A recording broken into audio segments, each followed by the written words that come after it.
بسم الله الرحمن الرحيم. maanta waxaan ag joognaa shinnidii oo active ah. waxa waay waqtigan waa la gurtay malabkii waa laga gurtay, sanduuqan malabkii waa laga gurtay, kulli sanduuqyada dhan malabka waa laga gurtay.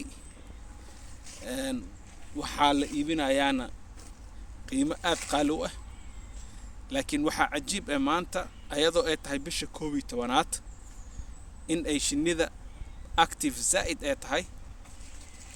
shinnida Soomaalidu way dilaan markaas ay ka gurtaan. intana shinnida waa la koriyaa sa u jeedaan, waa ag jooga hadeer mana ka baqay caadi normal ah. hadeer ila noqotay markii ugu horeysay ka baqi jiray, laakiin hadeer caadi ila noqotay oo maxal dhahay very active waaye. shinnida waxa u jeedaan geedahaas loogu beeray meeshan, waxaan oo dhan waa geedo wada fruit sameeynaayo ama fiyooro ubax sameeynaayo iyo miro. marka waa ka saddex shinnidii ag jooga mana ka baqay, madaxayga korkoraysa ay ku soo socotaa.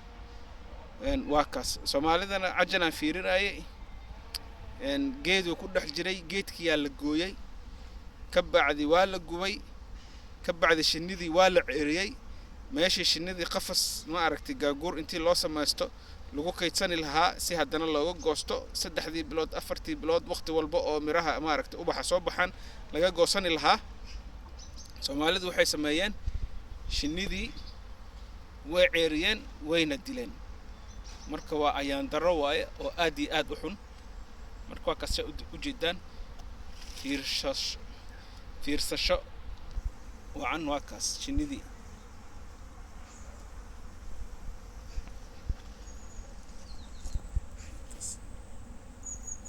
nooca shinnida ay ogtahay sidaas waaye.